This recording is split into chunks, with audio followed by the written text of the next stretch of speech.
Hello, everybody, and welcome to the K2 podcast. This is our 18th episode, and we got a good show lined up for you guys. We actually have a special guest here with us this evening, Giovanni Francioso. You said it is, right? You got it, man. All right, Awesome. I'll get it right. So You got it right. Thank you for being here. My I really pleasure. appreciate it. And you said you drove 80-some miles to be 84 here? miles. Yeah, that's quite a trip, so I really appreciate it. My pleasure. So, to give everybody a little bit of background, why don't you tell everybody a little bit about yourself, or... Wow. Originally born in Italy. Spent most of my life in Los Angeles. Was in the entertainment industry for a long time. And got into mixed martial arts back in 94, 95. Kind of veered off the music track and went into amateur and semi-professional and then professional fighting. Started my own mixed martial arts events. I fought for a lot of years. And after I retired from fighting, I got back full circle into music. And that's about it right now. Well, so I've had a chance. I'm gonna link your YouTube a channel in the description of the video. Awesome. But I did have a chance to check it out a little bit, and I saw that you had some original music on there. You had some of your previous fight clips and stuff like that. So that's pretty interesting. What is the how could I say it? What was the motivation for the music part? How did you get involved in that? Like, what was the catalyst for getting involved in the music? You know, just like any young person in LA obviously being kind of the entertainment place of the United States, I started off, it sounds so pompous when I say it, but I was in the modeling industry for a while. It's a very underbelly, seedy business. I veered into acting, theater, same thing, wasn't that much different. One of my best friends was a guitar player. And we were going to be the next Lennon McCartney, the next Simon and Garfunkel, whatever. Sure. And I was just the singer at the time. Well, I was in a really bad car accident in '87, and I was homebound for a while. He left one of his guitars there. I started learning guitar, playing it, and then 34 years later, I'm still playing guitar. And the cool thing about music, at least for me, was it seemed to be a more independent. I wasn't so reliant on modeling or entertainment industry, acting industry, because you got to go through all this stuff. At least with music, it's very organic. And I realized you still got to make a mark to get into clubs, radio, etc. But at least if you're playing just clubs, you get to dictate some of those terms. You know what I'm saying? Yeah. So I felt a lot more in control than eventually I got Well, out of sometimes that. I mean, you kind of hit on the point. I mean, it hit a good point though, because sometimes when in the modeling or the acting field, you're on a script, right? Yeah. You know, I won't say you're being told what to do, but you're given guidelines. Where music, I feel like maybe, I don't mean, there could be an argument there that commercial music is probably more in that same kind of scripted guidelines. Some of this stuff, like they get writers to do their music, they're like, oh, here's your song, perform it. But when you come from a place where it's just what's the word that I could say?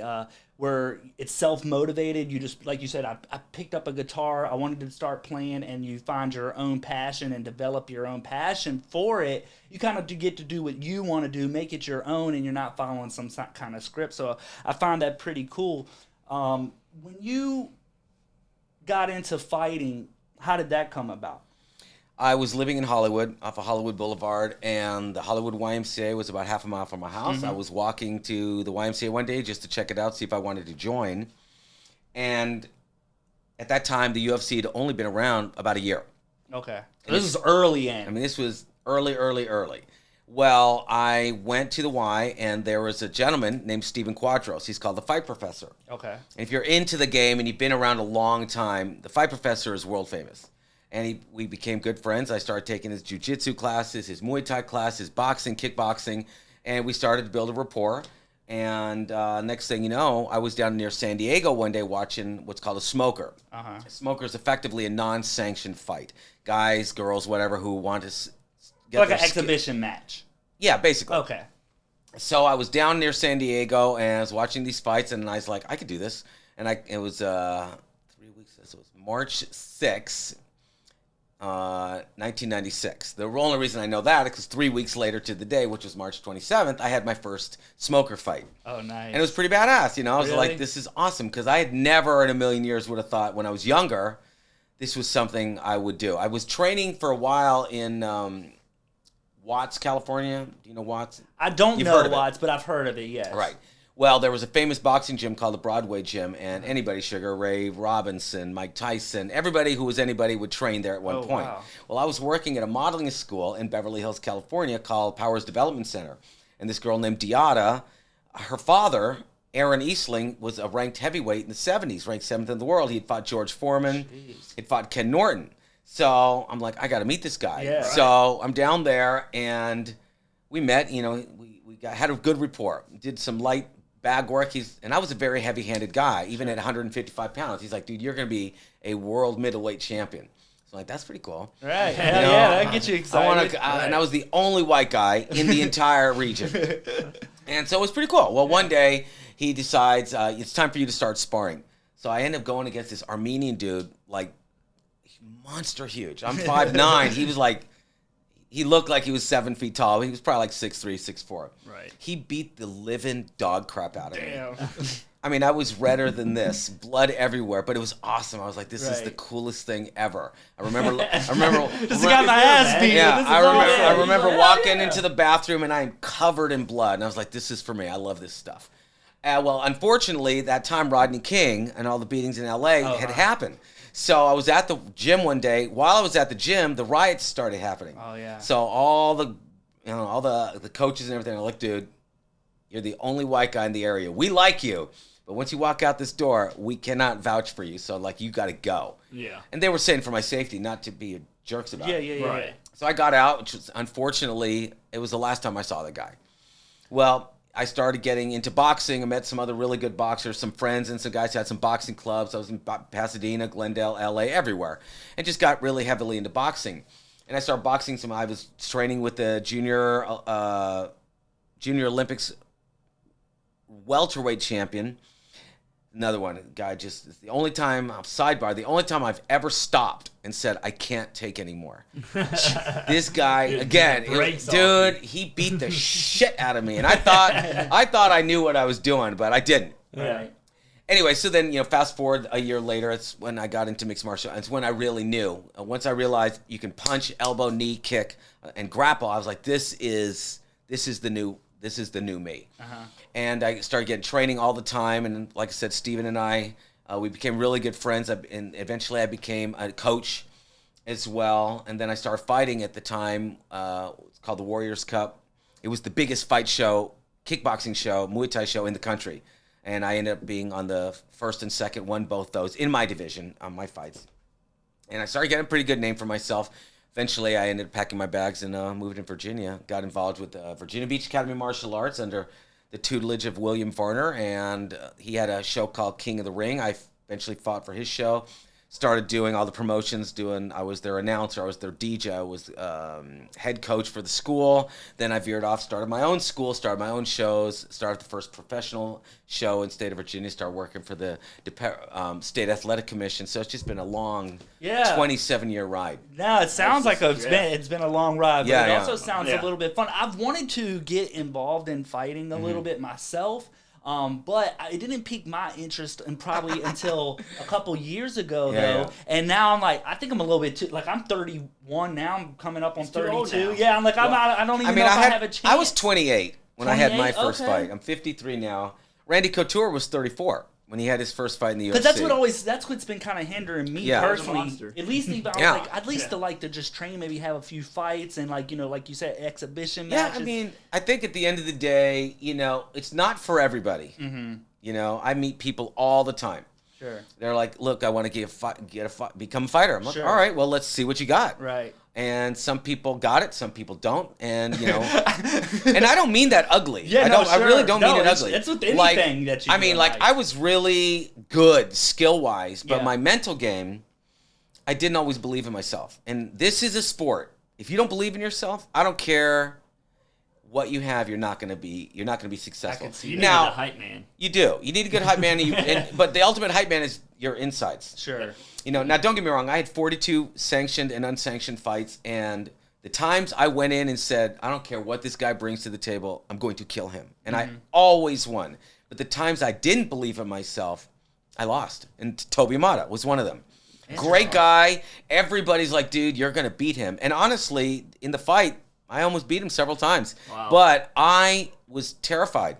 And I didn't let anybody know that. What do you think led to that fear? Like, what was the build up to that? Well, as strange as this sounds, another sidebar, I Sure. believe in the Bible. Okay, And nothing I'm wrong with that. Right. But I really questioned it. I'm like, what am I doing? I'm training to beat and hurt people. Right. And I was conflicted about it. I was like, it's a competition, but at the same time, is this an edification towards God in any way, shape, or form? See what I'm saying? Yeah, sure. You know, it's still promoting violence, even though it's a controlled violence. It's still violence, no matter how you look at it. And at that moment, you still have to look at the person, in a weird sense, as the enemy. Even though it's a competition, it's sportsmen. Yeah. You still have to look at that person as going, this person is standing in my way, and I have to hurt this person. That's a tough mentality. It get is. in. How do you transition to that? Is it just a whole day you just got to focus on Well, that? Or how do you transition to, I learned, this is my enemy now? well, what I learned about myself was the people I never met, like I knew Toby. I'd seen him fight a week earlier. Right. He beat the freaking crap out of this guy. Like, shit. But every guy that I did not know anything about, Right. like when I had big fight names, Billy Parvin and Kent Eanes, all these guys who had a lot more experience, I didn't know anything about them. Right. So I didn't have anything to psych myself out about. Right. And those were the guys. Everybody that I did not know about or look up, check out, smoked them. But what happened was I would meet these guys, and especially if I'd seen them fight, I was going in not to lose, going in to fight their game. See what I'm saying? As opposed to going in to win and fighting my game. So you're playing on more, so you're already Yeah. going to on the defensive. Absolutely, Yeah. and again, that's problematic. So- a lot of people say a good offense is also a good defense. Sure. Right. But if you have defense without any offense, Right. it's a losing Where situation. you're just coming in like, oh, I'm just trying to survive. I just Absolutely. want to survive. And I yeah. did that. I did that with him. I'll never forget that fight as long as that was in 1999, and it was a real learning experience. I did not lose again for years. Sure. I was training with some big names, Beverly Hills Jiu-Jitsu with Boss Rutan, Marco Huas, Pedro Hizzo, Walter Michalowski, all these big names, Fabiani Iha. And I was learning from the best of the best of the best. Right. No, that sounds pretty cool. It was freaking awesome. What about I don't know if you know anything about this. You may have, and it's hard not to because it's kind of been circulating around and there's been a lot of hype and stuff. But have you seen some of these YouTube guys getting into like the boxing realm? like He's last talking night. about Jake Paul. Yeah, that's Jake Paul exactly, versus yeah. Ben Askren last so night. what you think? Any thoughts on that? Because I was just like, because Well- you're coming from the fighting world. For me, I don't know if I can have a whole lot of experience from it because I'm just like I don't know what to believe. Is it rigged? Is it not rigged? I thought Well, this guy was. did gonna you guys crush watch it him. last night? I didn't get to see all of You it. did? No, I It was seen one of the highlights. worst spectacles I've ever seen in my entire life. There's only one worse that I've seen, and that was Roy versus Tyson. Right, that exhibition fight. That was terrible. That was also But, terrible. you had Justin Bieber, you had Snoop Dogg, you had Ice Cube. It was an embarrassment for the sport But as they did just the a same sheer thing. spectacle. Really? They did the same It was thing with freaking the Tyson awful. fight. Yeah. Made it a big performance. Granted, it was exhibition. Right, but at so it wasn't least like a right, thing, but at least you can justify to some degree going two guys who've seen it all, done it Right, all, true. and truly were trailblazers in their collective Right. sports, They as had opposed to accolades. a guy who was coming off a 2-fight losing streak in the UFC, Yeah. basically taking it strictly for a payday. He was like retired, wasn't he? He was already retired, yeah. and I'm not begrudging him for the fact that he wants to make money. Sure. And I'm not even begrudging him for the fact that he did it. Right. It was just a pure joke of a spectacle, in my Right. personal opinion. Maybe a lot of people are going to say, I come at this from a legitimate perspective, saying this is what it is. Right. If we're going to implement entertainment with it, fine, let's legitimize it. I thought it was a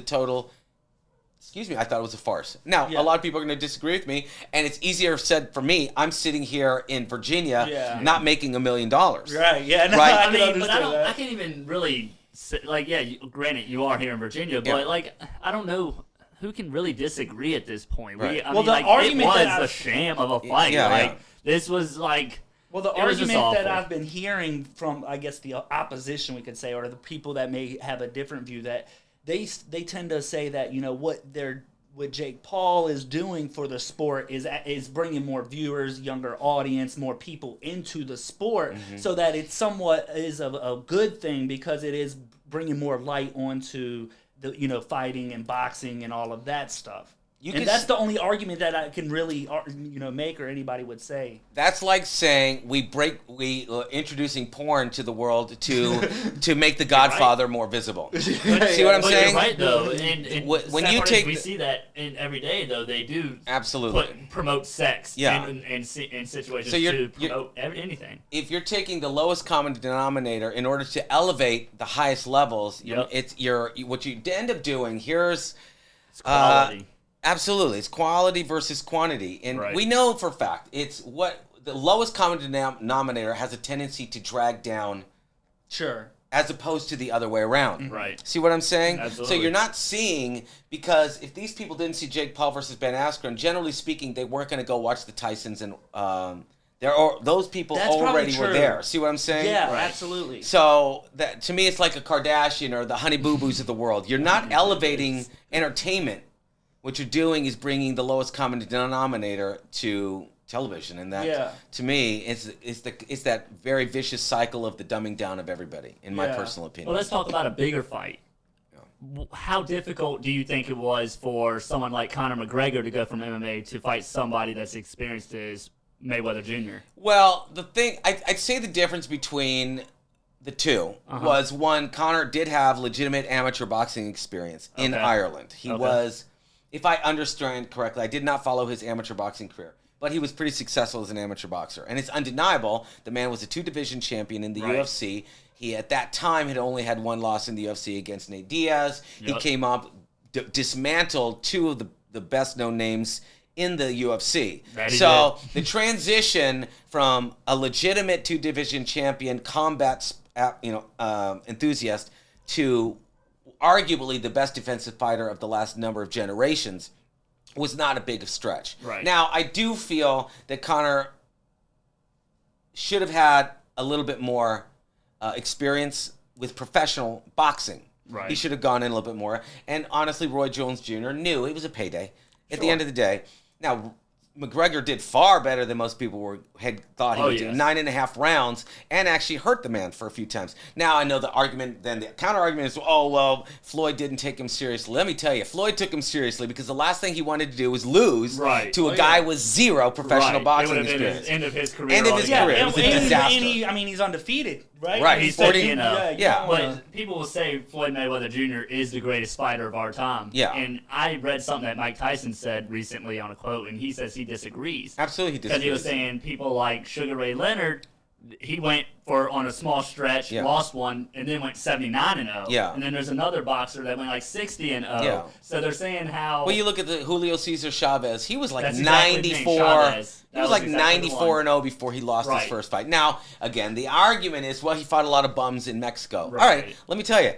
They may be a lot of bums. They may be a lot of bums. That's a lot of fights. 94 fights is a lot. 94 fights. I had 42, and I think that's a lot. But 94, you know what I'm saying? Yeah. So, and, the pound-for-pound argument, to me, is a ridiculous argument. It's all about emotional attachment to whoever the fighter is, right? Sure. Because in order to be the pound-for-pound best, I would have to fight everybody in order to prove I was the best. Right. Now, you might say you're pound-for-pound during your reign, you're the best. But you can't then say, it's like when people say, would Tyson have beaten Rocky Marciano? Or would Ali have beaten whoever? Pick your poison. It doesn't really matter. It's an irrelevant argument because those things are never going to happen. Right. Yeah. Right? That's like saying, and even saying the greatest of all time. That's another ridiculous argument because the truth of the matter is, let's look at a Tyson. Buster Douglas knocked Tyson out. Does that make Buster Douglas the greatest fighter of all time because he beat what quote unquote was it the greatest fighter of all time? No. Yeah. It's a very cyclical thing. It's an emotion-based thing. Yeah. You're going to say this is my favorite fighter, and you're going to say, oh well, he fought out of his prime. That's another ridiculous argument because had he won, you wouldn't have that argument. You see what I'm saying? We emotionalize everything. Yeah, and you could also even say, it kind of brings me back to what you were saying earlier, like what you may be dealing with personally at that time in your life may throw you off during that little bit of fight. Like you had to deal with like, well, I was a little bit conflicted with my religious beliefs, and then I was going into a fight. I didn't know where, like all of those things do affect what's going to happen. So it's just something just simple as that could affect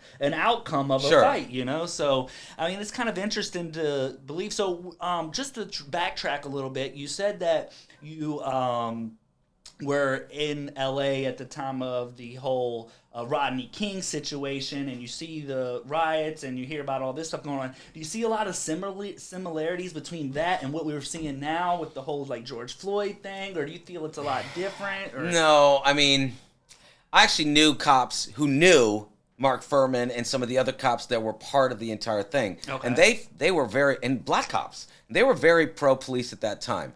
Look, it's so strange. I'm very anti-government. Okay.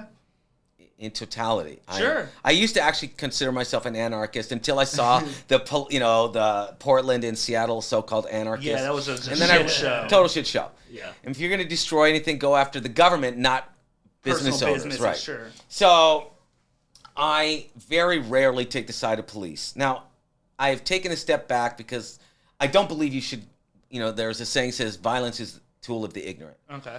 You should, now, unless your back is against the wall or someone's hurting your family, ideally speaking, you should be able to cogently talk amongst one another, right? Right. Now, we know for a fact, again, based on what we see, that's not always the case. You do your best to do what you can. The problem is, let's just use the difference since you brought it up, Rodney King versus a George Floyd.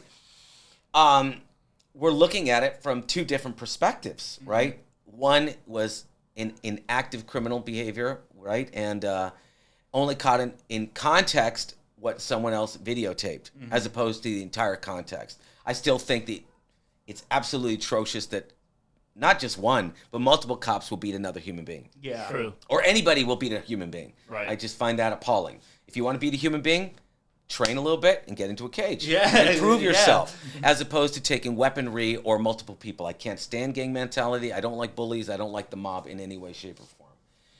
Did that... you just have to there. No, it's fine. Did it make a difference in the societal spectrum? Briefly. The difference between Rodney King and today is the constant 24-hour news cycle, the internet, obviously, social media, and giving people a forum by which they don't fully respect it and not mature enough to deal with it. You can understand. See what I'm saying? Yeah, we had riots in L.A. It was pretty localized. You didn't see riots going all around the country and people stating, blacks are being killed en masse or the police over abuse of power. It was relatively relegated to L.A. proper, right? And it didn't last too long. And there were numerous amounts of changes within the police departments. And even Rodney King himself, what did he do? Can we not all get along, right? He took I hate saying he took the responsibility. He understand that had he not done what he had done in the first place, he wouldn't have been put in this situation in the first place, right? Still doesn't in any way, shape, or form justify the behavior and the punishment he got, right? Right. That's not happening anymore. Now it's people are saying, I don't deserve any treatment no matter what I do. Yeah, I've See seen what a I'm lot saying? of that. I've seen a lot of that, and I tend to usually chalk it up as what I like to call trolls. Yeah, of because course. it's like there's no way that they can. In my personal opinion, I'm like, there's no way that they can genuinely believe that. I've seen there was a recent video. I don't know if it's kind of. I hadn't seen it. I've just recently seen it. But anyway, this guy was just walking away, and he had a gun in his hoodie, and he turns around and he starts walking away, and the cop is telling him, hey, I know you have a gun. I need you to not reach for it, get up on the wall, and the guy continues to walk. Well, eventually they pick up the pace, and he starts chasing after him.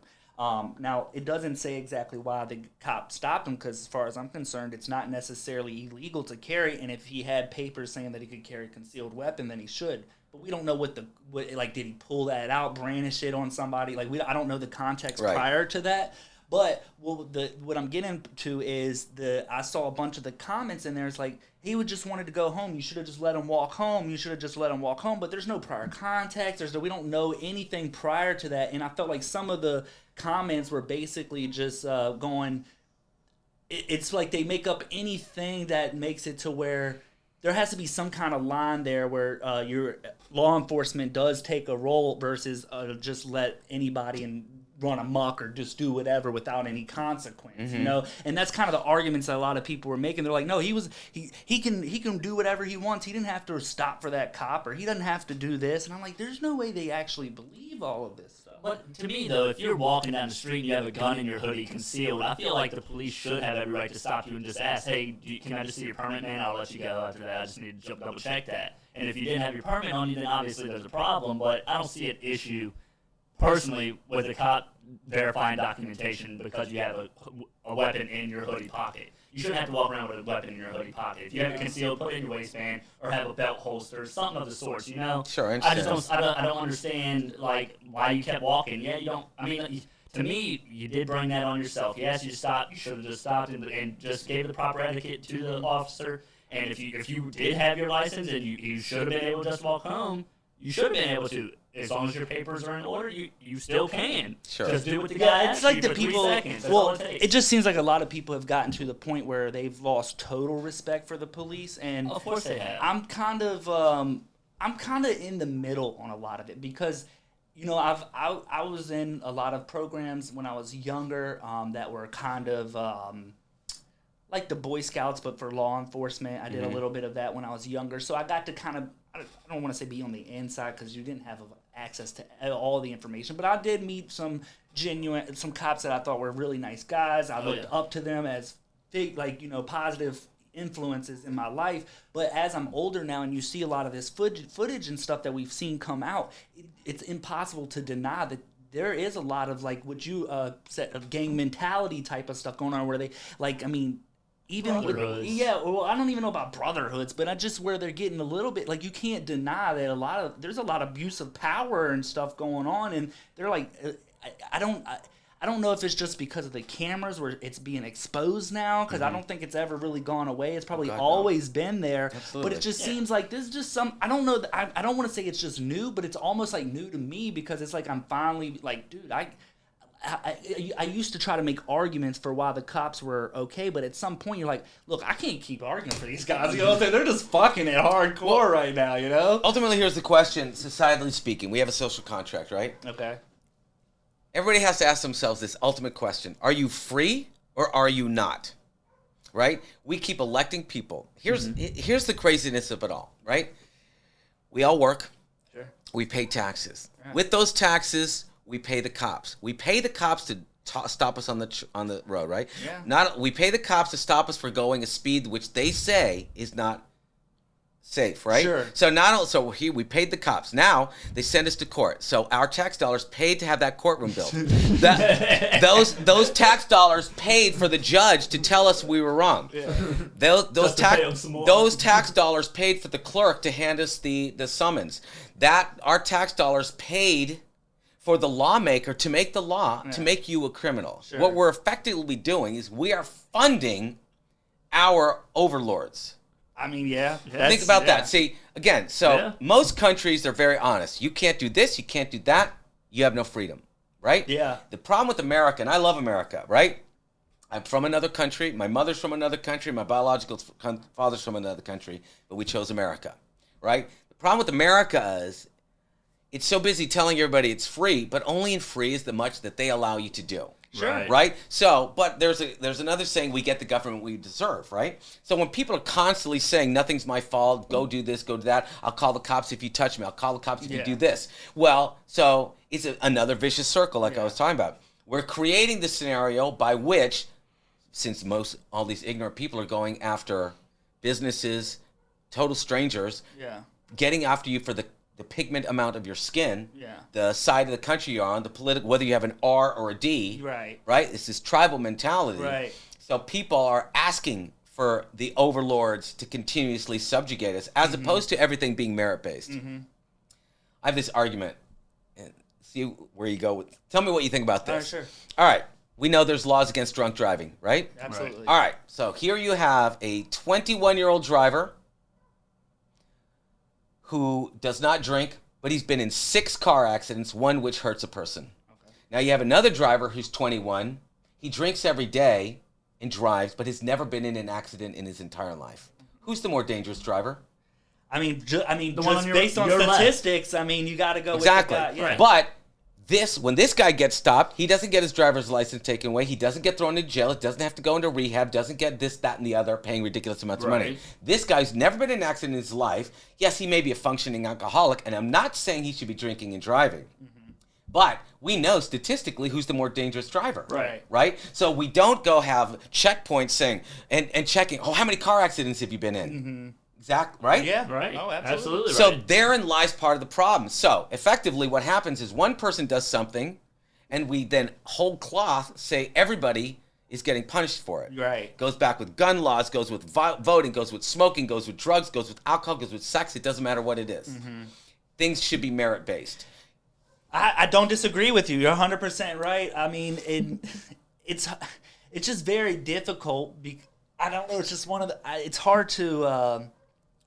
There's not much you can really argue against what you're saying. Like I tend to agree with that. It should be a very merit based, but it's almost like you said the overlords. You know what I'm saying? They tend to want to keep that division, and they really push it. I mean, at every chance. I mean, you see it with. I mean, with the simplest stuff, they'll try to split it up. I think what some people said, that's why the NFL works so well. It's something to do, I don't know if it's something to do with humans or if it's ingrained in us, but the tribal mentality or the herd mentality, I don't know what's the word you would use for it, but there's something to that is almost ingrained to us, but that's why they say the NFL, it always works so well, or any kind of sports team, because you have this team, and then the fans or those backers, or they're all, it's that tribal thing, and then they clash, and then that people are able to bullshit with their buddies, go talk trash back and forth, but you see that type of same thing translate into everyday life, that we deal with. Like you said, you could be R or a D, and if you thought of that as the NFL, Republicans and Democrats going at it head to head, I mean, you see that type of stuff. I used to strongly identify as a Republican conservative. That's kind of how I'd always been. I don't know exactly where that came from. Politics wasn't a huge part of our family growing up, I wouldn't say. Not at all. Yeah, my grandfather had some a little bit of influence in that, but other than that, we weren't very political family. Mom and father never really brought it up, and it was always a merit thing with my parents. That's exactly how I was raised. My mom says, well, how does this person treat you? How does this, it was never a race thing. It was never, are they a Democrat or any of that stuff, and I feel like that's I feel very thankful because now today I get along with all walks of life. I don't want to use maybe this is a poor argument, but, I feel like sometimes I can go into maybe the roughest neighborhoods and get along with those folks and then go up into like some high class situations and get along with those folks as well. Right. I don't want to use the word chameleon, but I'm able to adapt to other people's way of thinking and understand not everybody's going to think the same.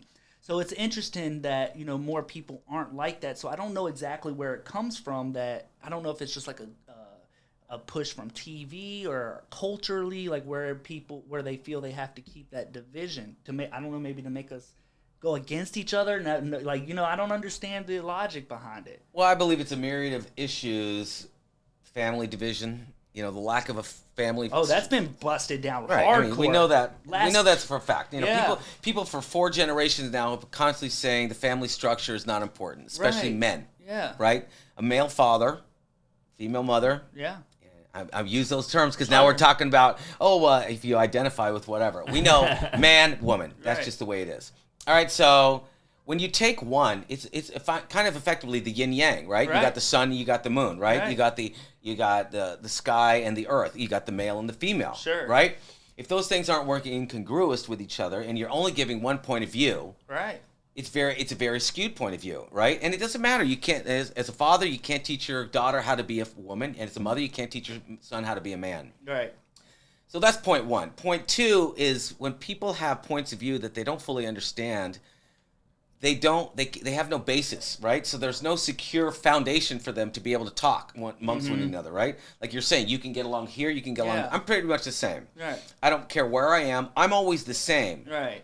Because I know where I stand philosophically, economically, politically, religiously, whatever. Right. And I can have a discussion with any human being without having it to become to blows. Right. Well, a lot of people, unfortunately, aren't that way. They're not secure in who they are as human beings or their own points of view. Right? So if I'm challenging your point of view, but I'm doing it in a very even respectful manner, but you have no argument for it, and all you want to do is lash out and tell me I'm wrong, that's where the clashing of heads go. Yeah. Well, so then it goes back to the overlords, right? So now you got to have, let's say it does become a clash, right? So now you got to have people coming in to prevent that. Then you're going to have people around that saying, oh, well, how was it? Was it a racial issue? Was it a class issue? Was it a man versus woman issue? Whatever the case may be, right? And so you get the people in power to, what it called, divide and conquer, Yeah. right? So that's the whole premise of what's going on in That's America. what I feel exactly what it is. It is all about divide and conquer, because if people really knew, whether you and I disagree, if we knew, you think Clinton or Bush or Trump or Obama or Biden, do you think they honestly care about you, me, or him? Yeah, no. They don't care about any of us. No. They care about two things: our vote and our dollar. That's it. And that they're going to, the best way, it's all about conflict, right? You watch, what's the most exciting thing about a hockey game? The fights. Well, I guess it depends.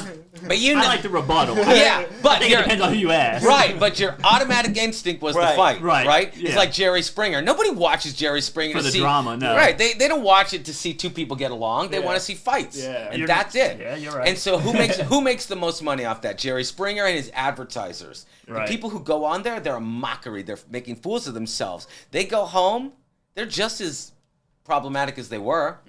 Right? Nothing but actually resolved. nothing was exactly nothing was resolved whatsoever, and that's our political climate today. And so the people with the good heads on their shoulders, we're marginalized. We're what are we called? For generally speaking, in this day and age, you're a conspiracy theorist. Yeah. You're pick your poison. It doesn't matter what Right. it is. Whatever the bromide is, that's what you are. And So whatever the bromide right. is. You know what I'm saying? So, and because collectively speaking, it's very difficult to get individual thinkers to.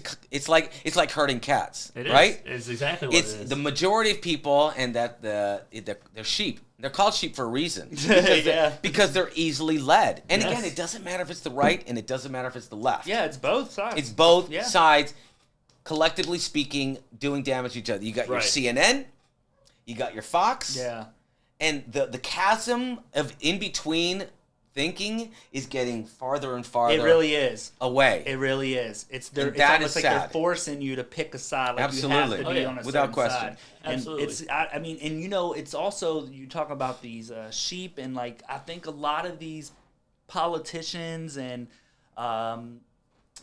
social media outlets, a lot of them also, I feel like, tend to use people or herd people. If you want to talk about sheep, and for example, there's this thing. I don't. This is not an insult by any means, but I'm sure you're familiar with TikTok. Oh, yeah. Okay. So on this social media platform, they have what is called like trends. Okay, where somebody will do a dance, and then the next person does the same dance, and the Right. next person, and they continuously do that. Yeah. And I don't know. This was just a recent thing that I started to notice. So we decided to create a TikTok to like help promote our show. We put some clips and stuff up there. Right. But we don't do any of the dance trends per Sure. se. But I do see with these trends and everything that these people are on. They have a term. It's called a thirst trap. Now, a thirst trap is essentially a woman. I know where this is going. No, I was just saying a woman will I got stuck with a essentially. sticky trap once. I was like, No, but a thirst trap is essentially a woman who has, they put out their bodies. and they're showing their ass on the damn camera. Yeah, You say they're what showing- it is. yeah, Stop they're- trying to be yeah, well, politically they're- correct yeah. about it. They're showing their ass, and they're in the tank tops with cut off right at the nipple line. We can just say what it is. Just trying man. to bait men into, I guess, likes and drool over- follows, likes Yeah. and follows. Yeah, likes and follows, and then you get another person on that same thing, and then it keeps going. It's a cycle. But I Yeah. feel like it's used to go back to what you're saying, to like destroy the family unit. Like I see a lot of women on there. There's a lot of posts about like. There's this one trend, okay, and it's so corny, and I'm sure, I hope I don't bore you with this, but Okay, there's no. one trend that where they cover their mouth, Mm-hmm. and you can't see, the camera's aiming straight on, so you can't see if they're talking or anything, but they cover their mouth. And what the trend says is like, I sing along if you're with the guy you told your ex not to worry about.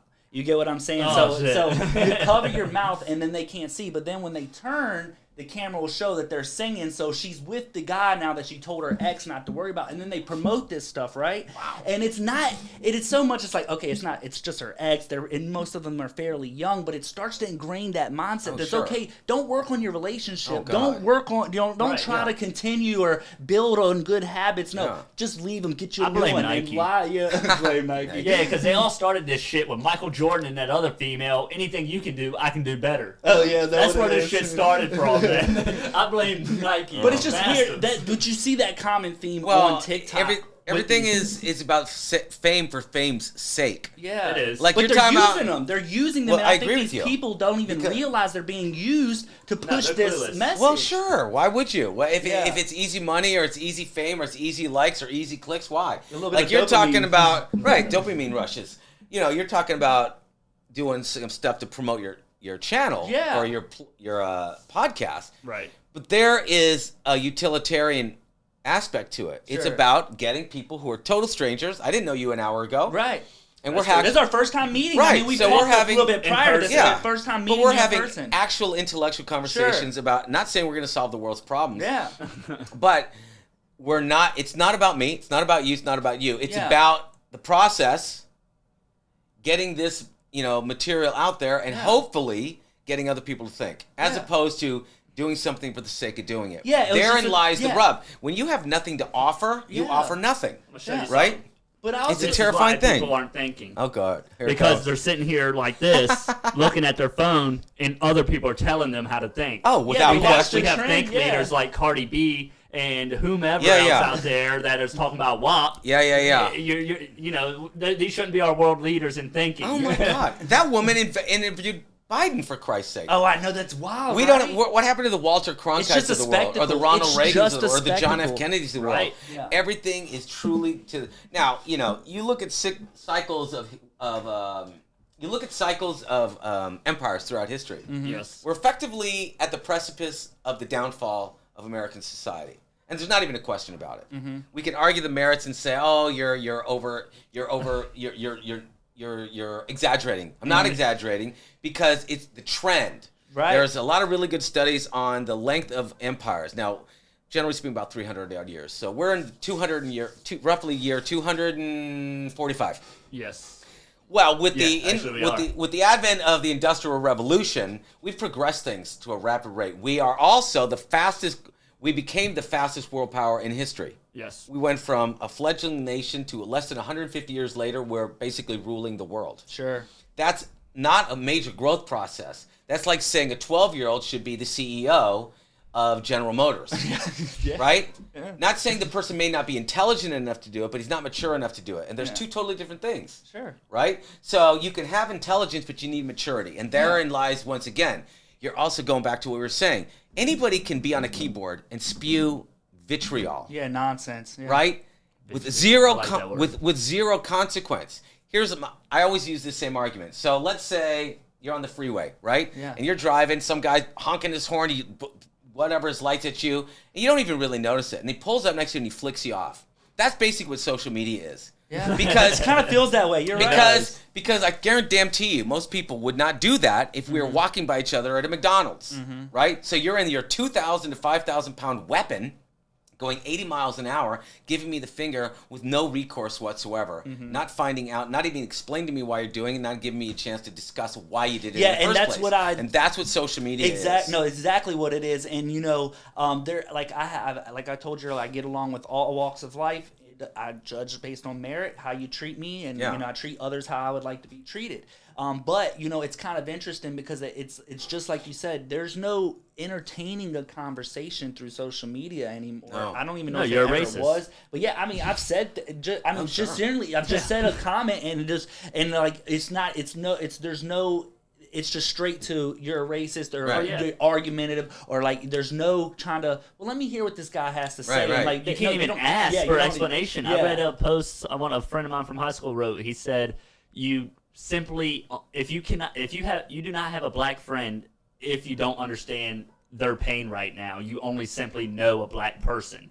And then to me, I was like, I wanted to write something. And it's like, Sure. my neighbor happens to be African American, and I literally hang out at his house every single day in his garage. Yeah. And he works, and I chill and whatever. You know, Right. he's 53, Sure. which is, I guess, a weird combo, but we get along. You Yeah, know, yeah. great, no problem. I'd say he's one of my better friends.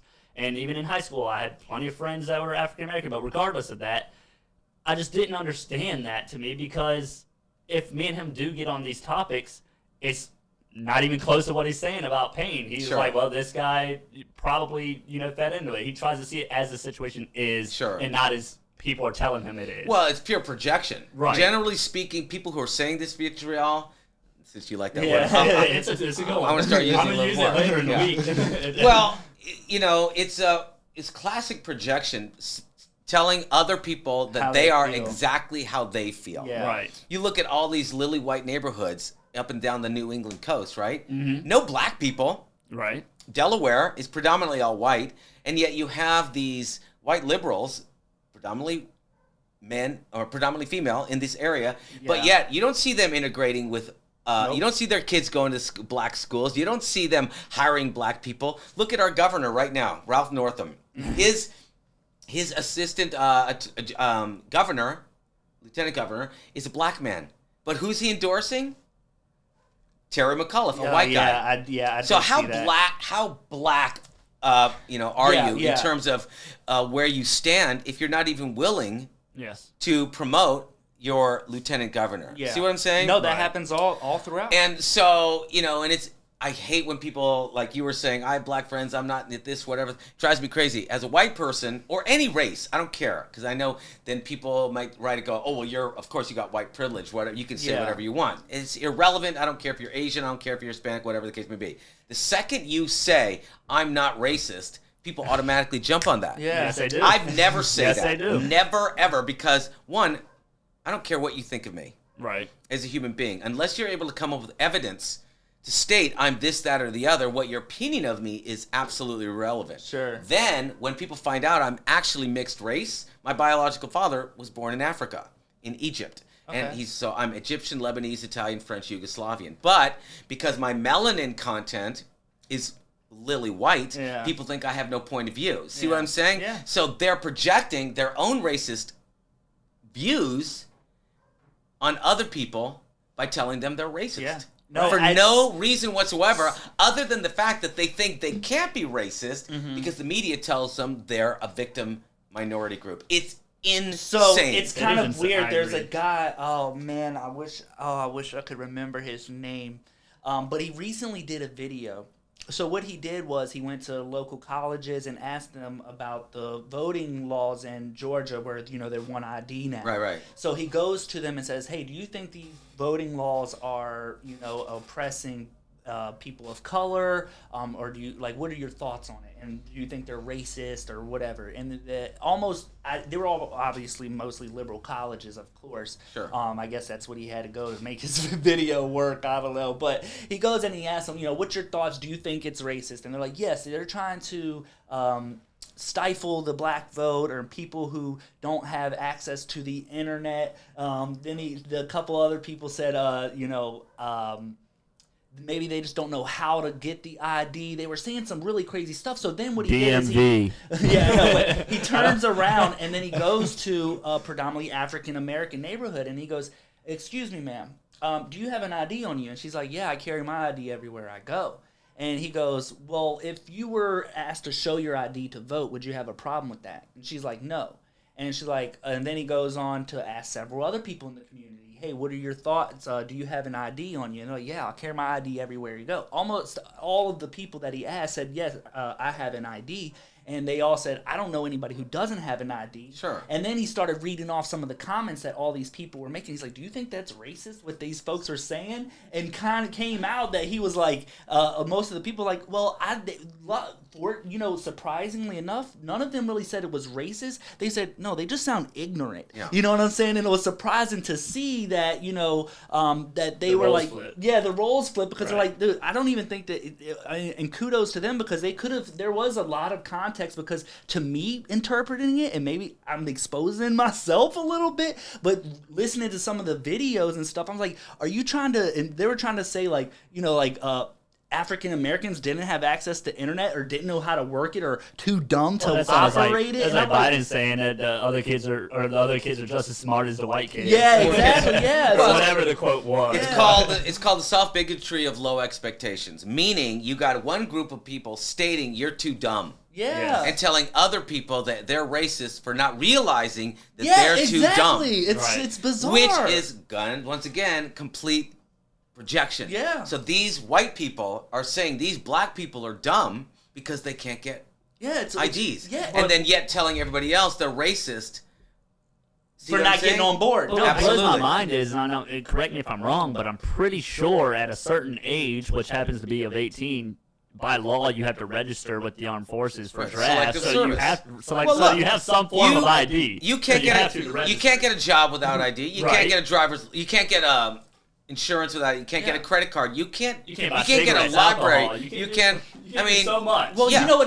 There's virtually nothing you can do without an ID. So, but the fact, and then supposedly this is the most important thing. Of course, you're going to get an ID. Yeah. I mean, it's absolutely absurd. Well, it's also interesting too because you saw the MLB wanting to pull the All-Star game out of there, and I thought, well, you know what? It's interesting. Well, let me go up to Wheel Call and see if I can pick up my tickets without an ID. Yeah, you know what I'm saying? Yeah, like, I heard that same thing. Yeah, it's of course not. It makes no sense. So I'm not saying that there maybe shouldn't be an exception or maybe there's some other things, but generally speaking, you should have to have an ID to vote, in my personal opinion. And I'm not saying that the last election was rigged. I'm not really one of those conspiracy, like it was some kind of fraudulent thing. Right. I'm not really in on that whole bit because I cringe take here, but I'd somewhat like to either have to believe our election system is rigged or you think it's legitimate. You know what I mean? And so and that's one of the things where I think you have to pick a side on. Like either you think it's completely rigged and bullshit,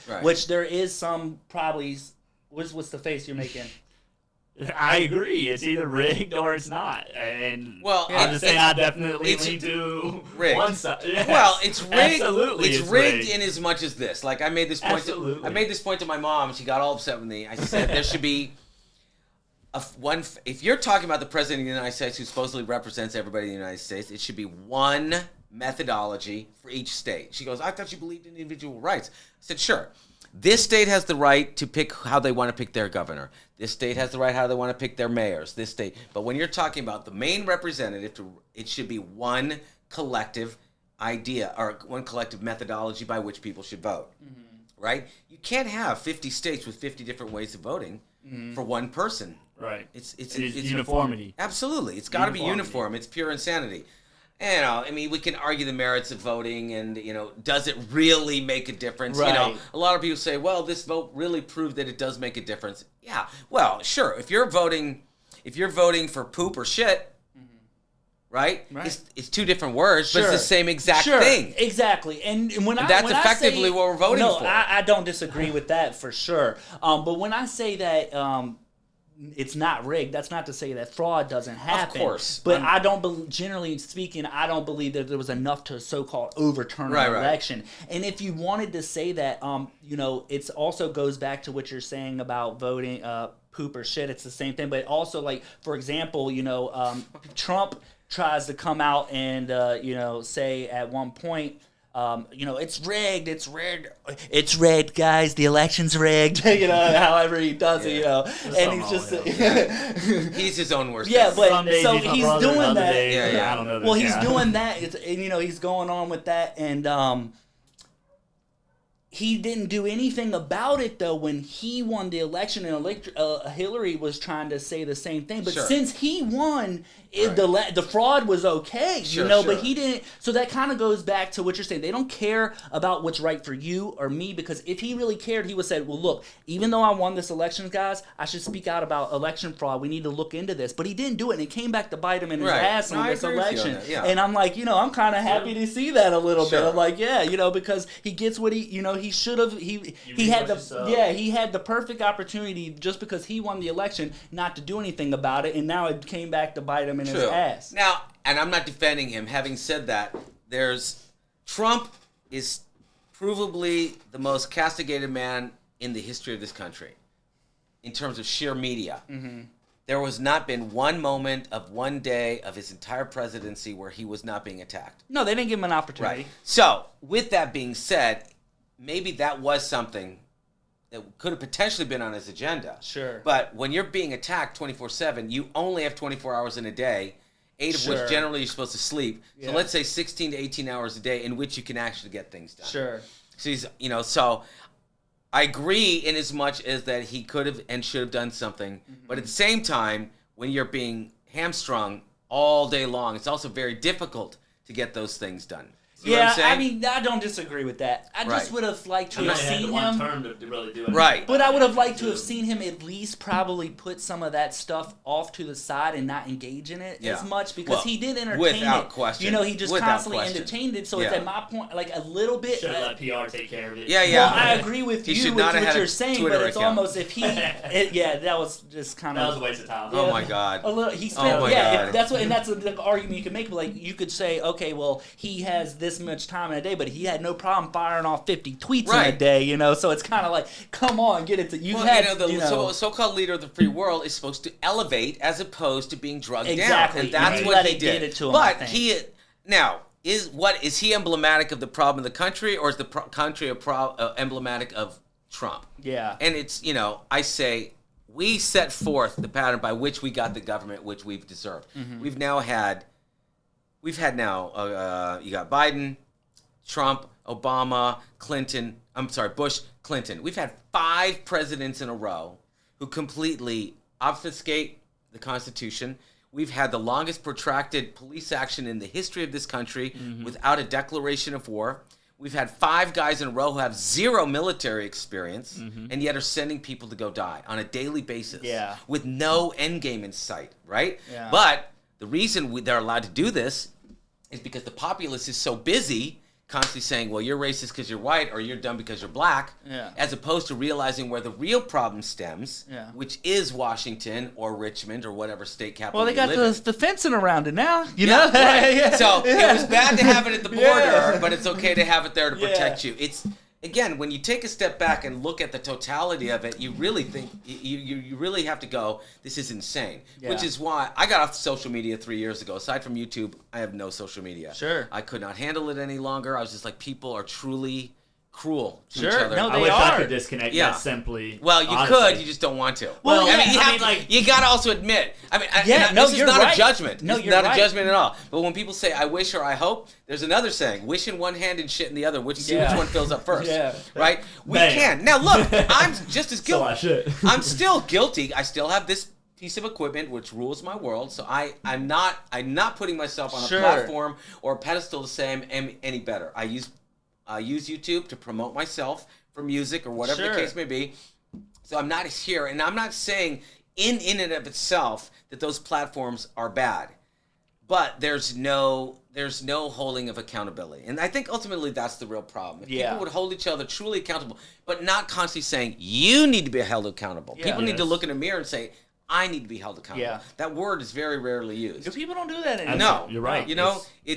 Everything is somebody else's fault. Children blame their parents. Parents blame their parents. Yeah. We blame the police. We blame society. We blame big tech. We blame whomever. Yeah. As opposed to taking, at the end of the day, I'm fully in control. Trump didn't make my life better, and Obama didn't make my life worse. At the end of the day, every choice I have made, I made willingly and voluntarily. Yeah. I could easily look. I've had, and I'm sure, I don't know all your life stories, but I'm sure you've had some shitty things happen in your life. Oh, absolutely. But what do you do? You if you consistently finger point and blame, Yeah. all that does is keep you in the problem where you're at. Yep. Right. As opposed to saying, okay, how do I absolve myself of the sins of my father and do the things to make my life better? Am I going to continue repeating the cycle, or am I going to break the cycle? And that's really ultimately what needs to be done. But that's not being taught anymore. Yeah, generationally they speaking. don't. You say it's not being taught anymore, but I don't know if it was ever truly taught, except maybe within the household. But as family units break down, Exactly. it's no, just, you're 100% correct. I feel man. like, it's all the life lessons. even I've heard a buddy of mine who says that he's very against like public school systems because it's like that's where he believes a lot of this starts. Propaganda, man. Well, It is. not only Total propaganda. It's like, and this is not an attack on females or even men in some cases, but like, it is hard to they put young children that are very impressionable, especially young females. They get it brutal, and I'm not taking up for females because they, I have my own quarrels with them as well. But it's kind of hard. Like they succumb to a lot of pressure when you look at people like certain celebrities telling them how they should look. Oh, or absolutely. Kim Without question. Kardashians. Yeah. So these young God. women are having to uphold these standards, and then men, being the dumbasses we are, looking away. Well, And sure. then you see that in public schools. I mean, you hear like certain things where women are being, and Jay, you could probably talk about this, but there would be times where like fellas would maybe lead a young lady into the women's restroom, Sure. or like there's a lot of sketchy stuff Hold that on. went down. Let's backtrack. Yeah. What do you mean I could? No, I'm just saying you can testify. This is stuff I'm that just, I'm happened not, in but you made public it sound like schools. I'm leading women in. No. Right. That's a good point. Well, No. they identify as a woman. Yeah. Hold on now. Hold on. But no, the point that That's no, fucked up. but you're right. I wasn't insinuating that. I'm just saying like being in schools, we all heard those stories. You know, where, like, Absolutely. a girl And doesn't- I think that they are doing a better job about making that apparent that something needs to be said. So there's a newer movie called Moxie, something on Netflix. And there's a girl in school, and she's a bustier female in high school with spaghetti straps, and the teacher's making a big deal. She's like, "Can you just go change? Help me out." Sure. Like, how is her situation distracting other boys and Right. stuff from learning versus just saying, "You boys need to stop being stupid. Right. Focus on your shit." And I But they're couldn't agree more, immature man. though. They're immature. They are immature, and you need to fellas, say, "Stop being immature, you stupid little shit." Well, But that's like, I mean, just telling an infant to, that can only crawl, no, you walk right now. It's Right. not going to happen. Or tell a fish to climb But a that tree. doesn't Well, reserve you the right again- to call that girl out and say you need to put a T-shirt on neither. You don't need to make Yeah, a it's a spectacle weird- about it. Absolutely. It's a- it should be private. It You should say, be. hey, listen, Oh, we need to absolutely. discuss this. Well, there was a great quote. I was it's somebody in Richmond. I think it was the superintendent of all schools, and all these people were like screaming how girls and boys too. But let's face it, most boys are not going to school in mass, wearing skirts or showing their booty or shorts. wearing. I mean, you know what I'm saying? Maybe not last year, but yeah. things are starting to Right, change. the numbers are growing, but so somebody asked the principal, said, how can you let these girls dress? He goes, they didn't leave my house dressed like that. Right. Yeah. Right? So what's that saying? What's it saying is, once again, That's true, people too. have abdicated, parents have abdicated.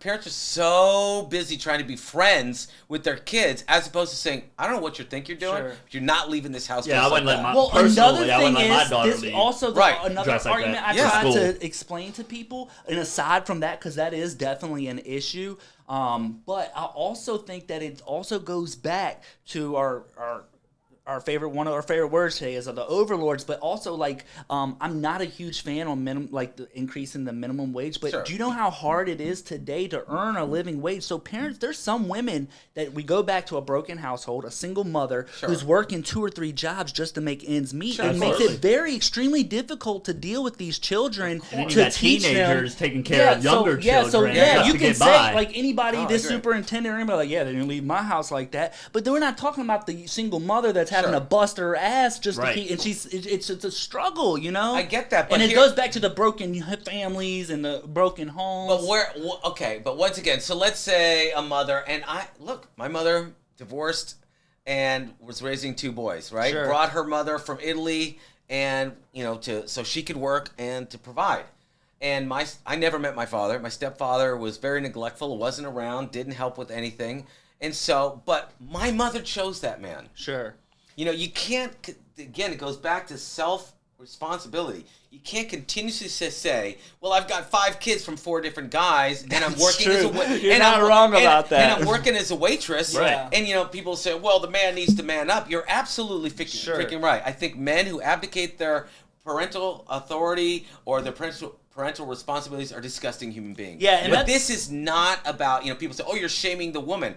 Take some responsibility. You ultimately said, I'm going to take this man into my body, and I may have gotten pregnant intentionally, unintentionally, doesn't really matter. The fact of the matter is you are the woman. made that You're choice. the one who made the choice, and you're the ultimate one who can get pregnant. Why didn't the man do something about it? Stop blaming somebody else. Yeah. Take responsibility. If I walk into the hood tomorrow with $10,000 cash, and I start screaming, I have $10,000 cash, and I get mugged, is that my fault? Absolutely, without a Right. question. Now, did I deserve to get mugged? No. But am I stupid enough to have gone into a situation by which I could get mugged? Yes. And therein lies the same thing when it comes to these young girls. And I've got 2 daughters. Sure. Right. So I'm very pro. We're both fathers as Right. well. So Yeah, I'm, we both I'm- have a daughter. Right. So I'm very pro-female, and I want my daughters to make the good choices and Sure. good decisions. But they're constantly being told, children and especially females, are constantly being told, look at all television shows. The parents are always morons. Yep. Guys are always dolts, and the girl is always the smartest one in the room. But we know, statistically speaking, in the real world, that's not true. Does it mean women are dumb? Of course it doesn't mean. There are a lot of women that are smarter than a lot of men. Absolutely. But pound for pound and toe to toe speaking, the woman is what they call the fairer sex. It is what it is. Yeah. It doesn't make them any less of a human being. But when you're telling boys, you're treating boys one way, you're treating girls another way, and you're skewing, and I hate to say roles, but we do, innately speaking, have certain roles. The men are protectors, and women are the nurturers. Does it mean a woman can't be a protector? Of course not. Does it mean a man can't be a nurturer? Of course not. But genetically speaking, those are our Strengths. innate strengths. Thank you very much. Yes. You know, it's kind of you can still be a strong warrior with a nurturing aspect. And you can Sure. still be a nurturer who is fierce Sure. in protection of your young, etc. And you can attest to that, coming from an MMA background and stuff. Yeah, you got but women fighters well, I'm and just men not just saying. fighters. I'm just saying. You're in the ring. You obviously have that aggressor Yeah. mentality. But Right. when it comes to your daughters, I'm sure you're a Very teddy protective. bear. Yeah, Absolutely. So you have both traits. you Right, know? but again, people are being so taught that to take offense to those things. Yeah. Everybody's freaking offended Yeah. for Oh, yes. everything, as opposed to looking at the totality of what is actually going on. Yeah. Is the argument real? Is the argument a valid point? Right. Then, once you come to determination whether it's a valid point, then take logic, and then yes, you can sprinkle a little emotion here and there. Sure. Because we're all emotional creatures. No one's saying become Mr. Spock and have no emotion. Yeah. But you have to find, exactly, live long and prosper. But you have to also look at the hierarchy of the argument, yes. and how do we get to a resolution? Here's the resolution, Yeah. right? But those things are not even looked at anymore. It's like if you say anything, you're a misogynist. I mean, Yes. even me talking right now, all I can think of, and Oh yeah, comments gonna light up. Right. Comments. Are the comments going to be, oh, he's a misogynist, he's a Yeah. racist pig? This has nothing to do with either of those points. It has to do, is my argument or my point of view real? Right. And if it is, then let's discuss the And merits even of if it. even if they say you don't even want to discuss it, like not you personally, but the Right. person says, you know what, I don't agree with them. Right. But it's like they can't just say, I found a person in the world I don't particularly agree with, and Right. just call it a day, you know, Yeah, and just no, move you're on. right. But no, they they have have to to say, no, comment I have or to destroy tell, you. yeah, Yeah, destroy you. destroy you. Yeah, I have to tell you have to you're be wrong. Yeah, yeah. eliminated. I don't agree. Yeah, it's got to be this Right. big ordeal, you know, instead of just saying, hey, there's a person out there in the world I Sure. don't agree with. Yeah. Would you look at that? Not 7 billion people in the world, and Yeah. now you mean Well, to tell look me at there's that. somebody And I can't- don't mind being corrected if I'm Sure, wrong. right. I always Everybody. I always use this one story. In 1999, I was with a really good friend of mine, Jill Bowling. I was at her house. She's a brain scientist and works with gorillas and monkeys. And all her friends are scientists. I was literally the only person in the room who was not a scientist. Right. So we're talking about cancer. And I made a comment about cancer, how it could be cured. And they all looked at me and corrected me. Now, a lot of people, but I'm a humble enough human being to know when I'm totally wrong. Sure. And I was wrong. So what did that teach me? It taught me, don't speak out of your butt if you don't know what you're talking about. Yeah. Right? And then be humble enough to admit you're wrong, and then be intelligent enough to listen to the people who know what they're talking Right. about. So now, when I do talk to people about certain aspects, let's say a cancer, I can have a footing to where I may not talk as much because I still don't know what I'm, in regards to Yeah. that, but I'm also willing to listen. Yeah. Right? And I therein think lies that's the the rub. more key issue is Yeah. like to listen, because even if you want to, I don't want to say speak on something you don't know about, but Sure. even if you just maybe you're like, hey, I got an opinion on this, or like throw it out there, that's Sure. okay. But if, like you say, you are wrong or something, to the ability to just take a step back and just listen. I mean, what's that old saying? A guy gave you 2 ears and 1 mouth. Yeah, You know yeah. what I'm saying? So I mean, I would like to see more people try to listen a little bit more and just be a little bit understanding. But hopefully Yeah. we'll get to that point one day. Oh, well, I think at this juncture, it's just like, again, you look at Rome, you look at Mesopotamia, you Yeah. look at Egypt, you look at China, you look at England, you look at Japan, you look at Nazi Germany. What happened? They all arced, they all fell. Sure. Right? And then you had to have a total reconstruction of that societal contract between government, law, and the people. Right? And that's where we are. We are here. We're at that tipping point. And once the slide has really started. But once that slide finally comes over there, it's going to be quick. Well, there's a couple of things about that. So you bring up, Rome, and one of the things that I've been hearing is so I was talking with a buddy of mine, and I'd like to think he's a pretty smart guy, but we were talking, and he was like, when you look back, he says he sees a lot of, it's interesting that you're bringing up this comparing it to maybe like Rome. We'll use Rome, for example, because this is what he was saying. And he was like, it's kind of weird because we were talking about those so-called thirst traps and things. He was like, if you look back into the women goddesses of Rome and all of this stuff, they had these same qualities that you're seeing being pushed on these social media platforms where, you had certain goddesses that would be just like, maybe they had, the very sexual boobs out and all of this stuff. And you're seeing these same kind of qualities that where the women can do certain things to make the man fall in love, or these quote-unquote thirst traps, or these statues, the perfect figure, the perfect all of this stuff. And this was going on in Rome. So he says that he sees a lot of similarities with what they're trying to make the society try to idolize these same type of ideas that Rome and stuff had. And he's just kind of, he was correlating the two as you can see how we are it's very similar and a lot of similarities, and he could see us falling down. And then a lot of people, I'm sure you may have heard this term, but I've heard a lot of with the Great Reset. Have you heard that? Many times. So it's kind of interesting. So you say, he was saying, we're at the arc portion. Do you think this going down the downfall, that this could be the end of diplomacy as we know it? Or do you think diplomacy could change? That's a good question. I mean, for America, anyways. Diplomacy, getting along with each other, dealing with, I don't know. I mean, that's a really good question. I mean, I think instead of the Great Reset, could it be the Great Divide? And well, I think we're already at that point. We are dividing. We're definitely divided. More structured division. Like even in South Africa, they have a huge division between blacks and whites, and they have whole neighborhoods constructed around keep out the blacks. I mean, let's just use the simple argument of police brutality versus white cops versus black citizenry, especially black males. Well, I made the point to some people. I said, all right, you want to see whether it's truly black oppression or white racism. Right. Put only black police in black neighborhoods, white police in white neighborhoods, Hispanic police in Hispanic neighborhoods, etc. Go down the line. And then you see whether the power structure is still a power structure or a racial structure. Right. And then, of course, you're going to have your race baiters on both sides. Then if they realize, oh, God, it's not racism, it's power structure, they're going to find another argument. They'll find another thing. Right. You can't destroy your own neighborhood and then say it's somebody else's fault. And that's really ultimately what it comes down. It's like setting your own house on fire because you're pissed at your neighbor. It's the most ridiculous argument in the world. Yeah, right? Absolutely.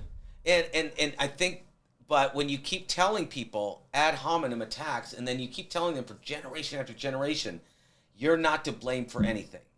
And we can take it to the perceptual level. I heard a great story about these two hippies out of San Francisco. They had their daughter.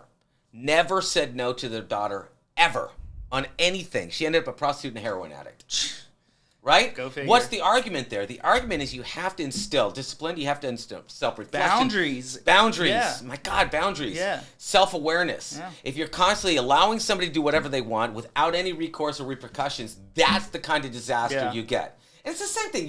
I don't care if it's a trailer park. I don't care if it's Beverly Hills. I don't care if it's what country. I don't care if it's Palestine. I don't care if it's China. It doesn't matter where it is. Right. If you constantly tell somebody nothing is your fault, you're going to see an absolute decimation. I used to be a property manager. Am I over? No, you're fine. Okay. Just what your story goes, I'm going to be vague as possible. Somebody may or may not have a child who tends to be not respective of boundaries and lacks discipline. And I've been instilling that. Dude, you need to set these things now because if you don't, this is where you're going to end up. Look, and I'm guilty of the same thing. I think we all are. Especially if in some mannerism we are. Especially if you have a daughter. Just like I've got two daughters and I love my daughters. And yet, they bat their eyes. And yeah, they know how to get you. My they know how daughter to get pouts you. that lip, and I'm like, damn it. My daughter, She's melting me. She's my kryptonite. She just turned 19 2 weeks ago, and it's a constant battle. Sure. You know why? Because I want to be her friend, as I'm sitting here saying not to be friends, right? And then trying to instill, but then I can't be shocked when she acts certain ways because I let her get away with murder as a child. So again, it's self-reflection. I know a lot of the errors are mine. Right. Having said that, she also knows what's right and wrong. So what's the balance? To admit my failures as a father, but to also say you have to take responsibility for your bad behavior. Right. Yeah. Which are both hard tasks. Absolutely. And therein lies the rub. And therein lies the rub because you don't want to lose touch. Right. You don't want to cause a division, but you're not helping this child. No. At all. No, you're not. By continuing letting them get away with murder. And it goes, again, grand scheme, societally speaking. Yes. You look at, you ever hear of Thomas Sowell? Great economist, black economist, brilliant. And he talks about, when did the decimation of the family start? Started around... Wasn't it around the crack era, like where they started busting down the... that's what I heard a lot of people say. That's a totally another argument altogether. Talk about legislation and morality. It's a great book on when they started to illegalize drugs when it got into the black communities, which is another story altogether. But pre-New Deal, pre-Johnson era, 1964, it's right, when the black community, the fatherless home rate was like at 17-18%, very low. Wow. Now it's over 75%. It's wild. Why? That's wild. Why? Because the incentive of the government was to say, listen, we'll take care of you, but if you have a father in the home, they incentivize we'll pay you. Yeah. Well, if you have another kid, we'll give you some more of this. If you whatever. So what's that do? Oh, I'm getting some free money. Well, that's easy. That's fine and dandy when you're living in a certain scenario. You go, well, that fast cash. Yeah. Right. I'm sure I've been in that situation in my life. Everybody I've done has. it. Believe me, I've done a lot of really stupid shit in my life. Yeah. And it's been following me for my entire adult life. Right. But who do I blame for that? Myself. I can't blame anybody else for my upbringing. And again, that cyclical thing. So, but when you're generationally telling people, we'll take care of you. We'll take care of you. Yeah. There's no teaching of self-responsibility. So as I'm sitting here saying, well, you need to take responsibility, it's also very difficult when no one's ever taught you how to take responsibility. Yeah. Right? So therein lies part of the rub. So going back to your thing earlier about diplomacy or salvation of society, we have to hit complete and utter rock bottom before we're able to finally, take the speck out of somebody else's eyes before we take the plank out of our own eyes, right? And then have to rebuild. Unfortunately, I personally don't see any other way around it. I don't disagree. I think that you're 100% right. I'm always hopeful. I like to call myself somewhat of an optimist. Yeah, of course. And you got to be an optimist. Yeah, I'd like to. I hope we're able to find that balance in the world. But well, if everybody was individual, like again, go back to the herding cats. If everybody truly thought for themselves at some point, and if people say it's cruel or it's selfish, but even if now there's a difference. If you fall down, I give you a hand up. That's one thing. Sure. But if I then throw you on my shoulders and carry you around for the rest of the day, I'm not helping you. Yeah. That's right? True. Yeah. Then you become accustomed to me carrying you around. Yeah. Then when I stop carrying you around, you get pissed off at me for not carrying you around anymore. And then I get pissed off at you because, well, you're unappreciative. Around all See what I'm saying? Yeah. So selfishness within a context is a good thing because it forces everybody to take responsibility for themselves, do at the minimal amount to help others bring themselves up, and then get them out on their own. Sure. Look at the animal kingdom. The animal kingdom does not raise their children and take care of them. Once they're able to walk, they kick them out of the nest. Absolutely. They're like, hey, you gotta. And if you are, and it's such a funny dichotomy of, they always talk about, there's no God, it's all evolution and survival of the fittest. But we spend so much time coddling and to those who don't fit. Right. See what I'm saying? No, sure. It's a very strange thing. Instead of teaching, saying, look, man, it sucks.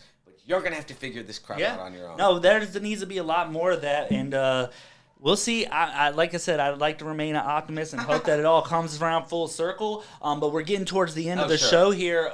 First off, I just want to say thanks for coming on. My pleasure. Thank you. Great discussion. Yeah, great discussion. Yeah, a lot to think about. I'm gonna be laying in bed for a couple of hours tonight. Well, maybe we could have you on again. I'd love to, man. Yeah, Awesome. we'll have you on You guys again are in the great. future. We got a couple guests lined up for the next couple of weeks. Some kind of interesting. Next week, you guys, for anybody watching at home, we have. I don't want to give out her name yet, but a young lady. She's actually like a tarot card reader. Oh, really? I'm not really huge into that stuff, but I've had a few requests for it. They're like, I'd like to be into it, and she does like what you call dream interpretations.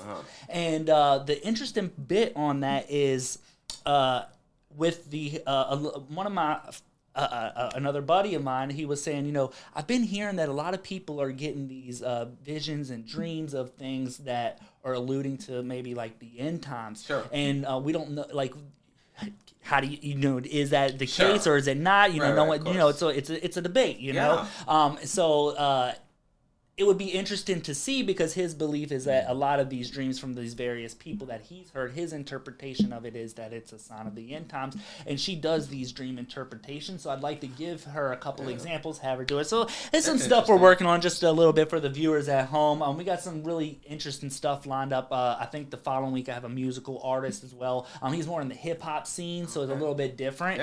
Cool. But your story is great, and anybody that wants to check out Giovanni's YouTube channel, make sure you go and do that. He's got some great original music on there. He's got. I'm going to put the description or the link in the description. YouTube. Lack of socials. Yeah, but he's got some great videos, some good fight clips up there. I mean, I saw, and I just before we wrap up, I do want to touch on one video that I watched of yours where it was interesting because I want to say you guys were all in different locations.